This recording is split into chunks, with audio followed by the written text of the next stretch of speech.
information comes opportunity. Opportunity to transform individual lives, households, communities, even entire nations. Without the power of information, hope is lost. Overcoming this challenge means, in part, defeating the e-divide. E-divide means a lot more than what people generally think it does. It's not just whether people have computers, which is a common misconception. The e-divide, I think, is an important issue because there is still parts of the world where people don't have access to computers and internet, and they don't get an equal opportunity. It means that they can't access to information as quickly, and so they will be disadvantaged it's the age of information. Why was that topic important for you?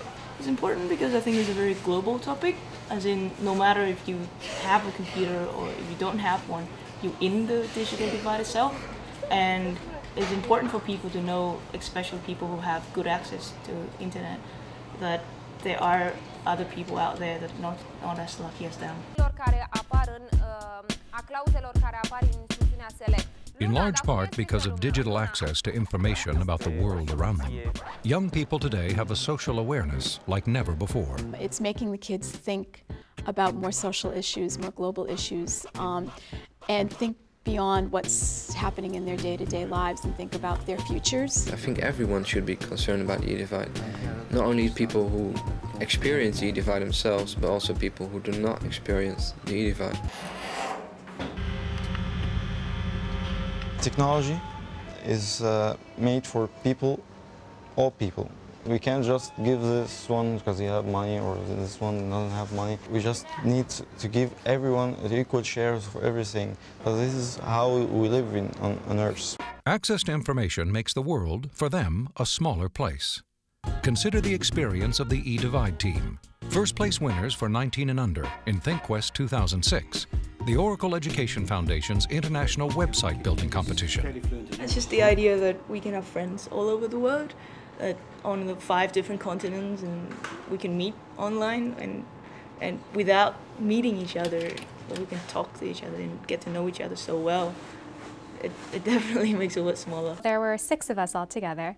I wrote a lot of the content for the site. There was Nok from Australia. We did this survey of students in the US and in Vietnam, and she did the statistical analysis for that because she's amazing with statistics. Viet An from Vietnam did a lot of the flash animations. Jasmine from India and Herbin from the Netherlands did the web design. And Loe from Egypt did the French translation.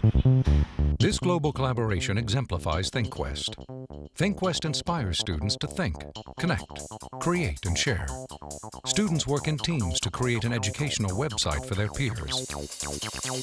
This project-based learning experience teaches students research, writing, teamwork, project management, and technology skills. Project-based learning makes learning relevant for the students. There's a difference between learning something and understanding something, and true understanding comes from being able to apply knowledge in new and different situations, and I think the project-based learning affords them opportunities to do that. I think if teachers love students, they would never deny this opportunity. It's the best way to say that I care. I don't think it's the best one, but I think it's still a very strong one. Maybe, yeah. And we are got to be 21st century teachers, networking, collaborating, thinking, helping children with communication skills. Aggregating those 2 variables into one. So we put that. The team broke e-divide into 4 different barriers. Physical barriers, which is the common people have computers or they don't. Digital barriers, whether they have access to the internet and educational software. Human barriers, whether they have access to teachers who can effectively use technology in their curricula. And socioeconomic barriers.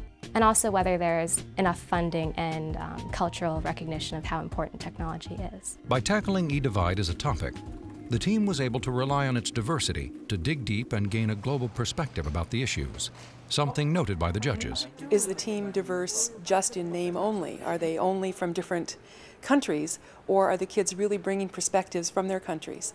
It also has to do with looking at multiple perspectives. So whatever the topic is, are they using only sources from the United States, news media, for example, or are they really getting a global viewpoint? Hier is hier vooral zo'n Ja. Lijn en die wordt hier uitgelegd. Well, I experienced the e-divine while I lived in Ireland. We lived in the country, and the internet wasn't very common there. We were the first house in the whole area to get internet. In this century, the computer is the center of everything.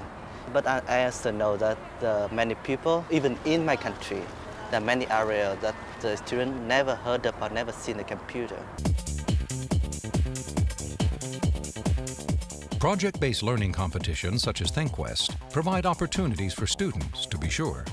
But the other side of that coin is the involvement of companies such as Oracle, whose foundation helps students and teachers use technology to advance education in innovative ways, dissolve boundaries, and create a better society.